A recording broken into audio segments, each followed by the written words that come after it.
Hello guys, welcome to today's video. तो guys आज की वीडियो बहुत ज़्यादा इंटरेस्टिंग होने वाली है क्योंकि आज की वीडियो में हम लोग बात करेंगे बजट के बारे में। अभी जो 2 दिन पहले बजट आया है उसके बारे में हम बात करेंगे कि उसमें आईटी सेक्टर के लिए क्या क्या चीज़ें हैं। मैंने देखा बहुत सारे लोग जो भी बजट की बात कर रहे हैं, इवन स्टूडेंट्स भी, वो 12 लाख और कितना टैक्स बचेगा, क्या होगा, उसके पीछे पड़े हुए हैं। लेकिन वो अप्रोच ना गलत है, क्योंकि मुझे नहीं लगता कि आज के टाइम में कोई ऐसा फ्रेशर होगा, अगर जॉब मार्केट की बात करें, जिसको कि अभी टैक्स देने की चिंता होगी कि मुझे कितना टैक्स देना पड़ेगा, कम देना पड़ेगा, ज़्यादा देना पड़ेगा। उनकी जो मेन अभी कंसर्न है ना, वो है जॉब लेना। तो अगर किसी को जॉब लग जाएगी किसी की, तो वो टैक्स देने के लिए रेडी है। आई डोंट थिंक किसी को कोई प्रॉब्लम होने वाली है उसमें। तो इस चीज़ पे डिस्कशन गलत है कि 12 लाख में कितना टैक्स बचेगा या नहीं बचेगा, मतलब जो भी है फालतू का डिस्कशन है। जॉब सीकर्स के लिए वो वैलिड नहीं है, ठीक है, क्योंकि 12 लाख से ऊपर अभी मेरे को नहीं लगता किसी का नॉर्मल का पैकेज लगने वाला है, ठीक है। और तो 12 लाख के अंदर ही सब सारी कहानी निबट जाएगी, तो आपको फालतू में उसमें अपना दिमाग खपाने की जरूरत नहीं है। अब हम बात करते हैं कि गवर्नमेंट ने क्या क्या इनिशिएटिव लिए हैं इस बजट के थ्रू, जो कि आईटी इंडस्ट्री को रिवाइव कर सकते हैं या फिर आईटी इंडस्ट्री को एक पुश दे सकते हैं, ठीक है। तो देखो, गवर्नमेंट ने इंटेंशन मतलब साफ कर दिया कि ठीक ठाक वो उन्होंने थोड़ा सा एफर्ट किया है आईटी के लिए भी, क्योंकि उनको दिख रहा है कि आईटी की वजह से बहुत सारी अनएम्प्लॉयमेंट हो रही है इंडिया में। तो वो भी चाहेंगे आईटी को थोड़ा सा पुश करना अपनी तरफ से भी। तो हम वही चीज़ देखते हैं कि गवर्नमेंट ने क्या क्या इनिशिएटिव लिए हैं आईटी इंडस्ट्री को रिवाइव करने के लिए, ठीक है। तो गाइस पहला इनिशिएटिव है प्रोडक्शन लिंक्ड इंसेंटिव, ठीक है। तो ये जो प्रोडक्शन लिंक्ड इंसेंटिव है ना, इसका मतलब है कि ये जो स्कीम है ना, ये पहले मैन्युफैक्चरिंग कंपनीज के लिए थी, कि जैसे आप अगर बहुत कुछ चीज़ें हैं जो गवर्नमेंट चाहती है कि आप प्रोड्यूस करो देश में, अगर वो चीज़ आप प्रोड्यूस करते थे तो आपको इंसेंटिव मिलता था इन टर्म्स ऑफ फाइनेंशियल, मतलब आपको कुछ ना कुछ बेनिफिट मिलते थे, टैक्स में बेनिफिट देते थे या कुछ इस तरह का आपको फाइनेंशियल वो एक आपको एक डिस्काउंट देते थे या कुछ इस तरह की चीज़ देते थे, ठीक है, आपको इंसेंटिव मिलता था उसके बेस पे। तो वो इन्होंने इस साल से वो आईटी कंपनीज के लिए भी लेके आए हैं, ठीक है। तो इसका मतलब है कि अगर जो कुछ आईटी कंपनीज हैं, अगर वो अच्छा परफॉर्म करेंगी या कुछ इस तरह करेंगी, तो उनको इंसेंटिव मिलेगा। अगर कोई एक सर्टेन लेवल तक बिजनेस करेंगी या कुछ करेंगी, तो उनकी जो भी क्राइटेरियाज हैं, अगर वो मीट करती हैं, तो उन कंपनीज को थोड़ी छूट मिलेगी, उनको टैक्सेस में छूट मिलेगी और उनको मॉनेटरी बेनिफिट दिए जाएंगे, ठीक है। तो ये बहुत ही बड़ा स्टेप है। ये इतने सालों से इंडिया में आईटी इंडस्ट्री थी, लेकिन अभी तक ये आईटी इंडस्ट्री को इसमें इंक्लूड नहीं किया गया था, सिर्फ इसी साल से इंक्लूड किया गया है। अभी तक ये सारा मैन्युफैक्चरिंग के लिए था, ठीक है। तो अब जो छोटी कंपनीज हैं या जो भी अभी स्टार्टअप है या जो भी अभी मतलब उभर रहे हैं अभी आईटी कंपनी, तो उनको एक इससे पुश मिलेगा, उनको थोड़ा फाइनेंशियल बर्डन पे कम होगा, तो वो ज़्यादा इजीली अपना बिजनेस कर पाएंगे, ठीक है।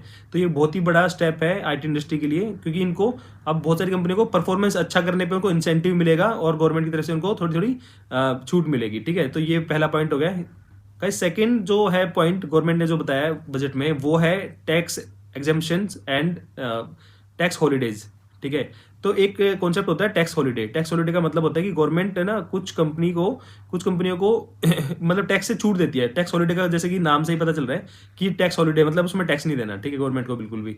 तो ये जो टैक्स हॉलीडे और ये टैक्स एग्जेम्पशन का है ना, ये आईटी सेक्टर में भी लेके आई है। तो इसका मतलब है कि और टैक्स हॉलीडे पहले और दूसरे सेक्टर में थे, अब वो आईटी में भी आ गए हैं और उनको बढ़ा भी दिया गया है, ठीक है, सर्टेन केसेस में। तो क्या उसमें क्या होगा कि जैसे कोई स्टार्टअप है, उसको मान लो इनिशियल के 3 साल उनको वो टैक्स हॉलीडे है उनके लिए, ठीक है। तो टैक्स हॉलीडे में उनको कोई टैक्स नहीं देना। तो उनको इनिशियल लेवल पे जो फंडिंग की जो प्रॉब्लम होती है, तो वो एक जो छोटी कंपनियों को जो बूस्ट मिलेगा उससे, वो बहुत ही ज़्यादा इफेक्टिव होगा इकोनॉमी को बूस्ट करने के लिए भी, आईटी इंडस्ट्री को इंप्रूव करने के लिए, ठीक है। तो जैसे जैसे और ना गवर्नमेंट क्या करती है, एक टैक्स एग्जेम्पशंस भी देती है। जैसे कुछ एरियाज होते हैं, जैसे कि स्पेशल इकोनॉमिक जोन है, अगर वहां पे कुछ कंपनीज अगर आएंगी तो उनको एक्स्ट्रा टैक्स बेनिफिट मिलेगा, ठीक है। तो वो इस तरह की चीजें भी गवर्नमेंट करती रहती है एग्जेम्पशन करने के लिए। तो वो इन्होंने टैक्स हॉलीडेज बार बढ़ा दिया है। जैसे किसी को पहले 3 साल मिलता था, तो उसको 5 साल मिलेगा। इस तरह करके उन्होंने अलग अलग क्राइटेरिया के बेस पे ना वो टैक्स एग्जेम्पशंस और टैक्स हॉलीडे की ना उन्होंने पीरियड बढ़ा दिया है बेसिकली अलग अलग कंपनीज के लिए, ठीक है।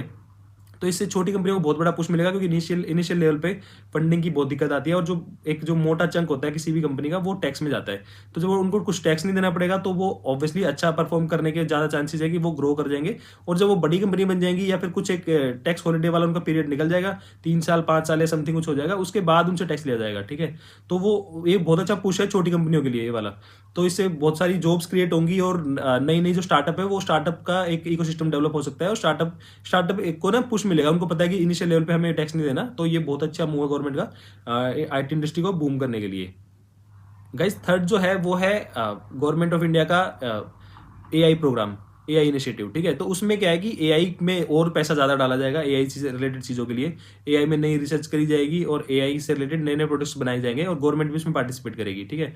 तो उसके और एआई के साथ-साथ जो भी नई ट्रेंडी टेक्नोलॉजी हैं, उनमें भी स्पेशली उनके लिए बजट एलोकेट किया गया है कि उनमें हमें रिसर्च करनी है, उनमें हमें नई जॉब्स क्रिएट करने का चांसेस देखने हैं, ठीक है। गवर्नमेंट ने अपना इंटेंशन बिल्कुल साफ कर दिया है कि वो मतलब नई-नई जो भी टेक्नोलॉजी है, जैसे कि एआई है या फिर अपना ब्लॉकचेन है या कोई भी है, उन सब के लिए अलग से फंड निकाल रही है और उन सबको एक अलग-अलग एक इनिशिएटिव पे किया जाएगा, ठीक है। एक तो ये चीज़ हो गई है, ये तो होगी फंडिंग से रिलेटेड। सेकंड, गवर्नमेंट ने ये भी किया है कि जो एआई से रिलेटेड जो भी प्रोडक्ट्स है या एआई की सर्विसेज है, वो धीरे-धीरे पब्लिक सेक्टर डिपार्टमेंट्स में यूज़ करना शुरू करेंगे। जैसे गवर्नमेंट ऑफिसेज होते हैं, तो उनमें एआई से रिलेटेड चीज़ें, एआई के टूल्स या एआई के प्रोडक्ट वो हर एक में मैंडेटरी हो जाएंगे यूज़ करना, जिससे क्या होगा, प्रोडक्टिविटी बढ़ेगी और जो गवर्नमेंट की तरफ से भी उसकी डिमांड बढ़ेगी उन प्रोडक्ट्स को बनाने की। तो वो जो काम मिलेगा वो आईटी कंपनीज को मिलेगा, इंडिया की आईटी कंपनी को। तो जैसे अगर उनको कुछ टूल बनवाना है, कुछ भी किसी चीज़ के लिए भी, तो वो इंडियन आईटी कंपनी से बनवाएंगे एआई से रिलेटेड, ठीक है। तो पूरा एक एआई का इकोसिस्टम डेवलप करने की कोशिश की जा रही है और एआई को हर फील्ड में इनिशिएटिव करने के लिए गवर्नमेंट ने अलग अलग प्रोग्राम चलाए हैं, ठीक है। जैसे कि एआई को अगर फार्मिंग में हमें करना है तो फार्मिंग के लिए अलग एक प्रोग्राम चल रहा है। अगर उनको एजुकेशन में लेके आ रहा है तो एजुकेशन के लिए अलग चल रहा है। ब्यूरोक्रेसी में लेके आ रहा है तो ब्यूरोक्रेसी के लिए अलग चल रहा है, ठीक है। लीगल सिस्टम में लाना है तो लीगल सिस्टम में अलग चल रहा है, जिससे कि जो केसेस हैं वो जल्दी हो जाएंगे, या मतलब एक एआई की हेल्प से हर चीज़ को फास्ट किया जाएगा, ठीक है। जो कि गवर्नमेंट डिपार्टमेंट में हम देखते हैं ना कि सब कुछ स्लो चलता है, उनका काम करने की स्पीड स्लो है, मतलब प्रोडक्टिविटी इतनी नहीं हो रही है। तो गवर्नमेंट ने डिसाइड किया है कि उन सब चीज़ों को टैकल करने के लिए एआई को हैविली इंट्रोड्यूस किया जाएगा गवर्नमेंट के सारे डिपार्टमेंट्स में, और उसके लिए अलग से एक बजट रखा गया है कि एआई से रिलेटेड जो भी रिसर्च होगी इंडिया में, उसके लिए उसको बढ़ावा दिया जाएगा और उससे उस चीज़ के लिए जो आईटी कंपनीज होगी उनकी भी हेल्प ली जाएगी और उनको भी सपोर्ट किया जाएगा गवर्नमेंट की तरफ से। तो ये एक जॉइंट वेंचर मान सकते हो प्राइवेट एंड पब्लिक का, कि एआई में इंडिया थोड़ा मतलब राइज करने की कोशिश कर रहा है कि, और एआई के जो भी बेनिफिट है उनको सबको अपने पूरे इकोसिस्टम में लेके आने की कोशिश कर रही है गवर्नमेंट ऑफ इंडिया, ठीक है। तो ये बहुत ही अच्छा इनिशिएटिव है। तो गाइस ये सब जो छोटी छोटी चीजें है ना, ये ही मिलके एक एनवायरनमेंट बनाती हैं आईटी को पुश करने के लिए, ठीक है। कोई एक दिन में पुश नहीं होता है, बट जब गवर्नमेंट भी अपनी तरफ से नई नई चीज़ें इंट्रोड्यूस करती है, नए नए इफेक्ट डालती है, तो वो ना ग्राउंड लेवल पे आने में थोड़ा टाइम लग जाता है। ऐसा नहीं कि आज हुआ तो कल एकदम से हो गया, बट वो एक इकोसिस्टम डेवलप हो जाता है और वो चीज़ें बेनिफिट करती है लॉन्ग रन में। और एक्चुअली प्रॉब्लम ये हो रही है कि इंडिया के पास जो है ना, मतलब मतलब फ्रेशर्स हैं या अभी जॉब सीकर्स हैं, वो बहुत ज़्यादा हो गए हैं। और मेनली जो हमें काम आता था ना, वो यूएसए से आता था। तो वो काम अभी रुक गया, क्योंकि वो एआई यूएसए पूरा ना एआई के पीछे पड़ा हुआ है। तो एआई में उन्होंने सारा पैसा लगा रखा था अभी तक। तो एआई का वहाँ पे जो काम है ना, वो जो नॉर्मल आईटी काम होता था, वो अभी रुका हुआ है, मतलब रुका हुआ है, उसमें कोई नई चीज़ें नहीं हो रही है, ठीक है। इसकी वजह से ना यहाँ पे वो काम नहीं आ रहा है। और जो अपनी जो गवर्नमेंट के पास जो उतनी कैपेसिटी नहीं थी कि सबको ही वो आईटी में काम देते, क्योंकि इंडिया में इतना काम है नहीं। We are just service provider to western countries, ठीक है। तो उसकी वजह से ना गवर्नमेंट भी अभी मतलब एकदम से इतने बंदों को एम्प्लॉयमेंट नहीं दे पा रही है, तो वही एक पूल इकट्ठा हो गया है। तो वी होप कि अभी यूएसए में भी सब ठीक हो। ये जो एआई में जो भी अभी कंफ्यूजन चल रहा है, जो भी मतलब एक चीज़ें एक स्ट्रीमलाइन हो और एक नॉर्मल ट्रैक पे आए चीज़ें, एआई आए तो फिर उसके बाद एआई सीखेंगे सब लोग, ठीक है। तो वो सब चीज़ें करी जाएंगी, बट एक चीज़ नॉर्मलाइज हो, तो फिर आई होप कि भी सब बेटर होगा। और कुछ भी जो न्यूज़ आएगी वो मैं आपको बताऊंगा, ठीक है। तो गाइस इस वीडियो में इतना ही। अगर आपको वीडियो अच्छा लगा तो चैनल को सब्सक्राइब करना और इस वीडियो को शेयर करना। मैं आपसे मिलता हूँ नेक्स्ट वीडियो में, तब तक के लिए बाय बाय।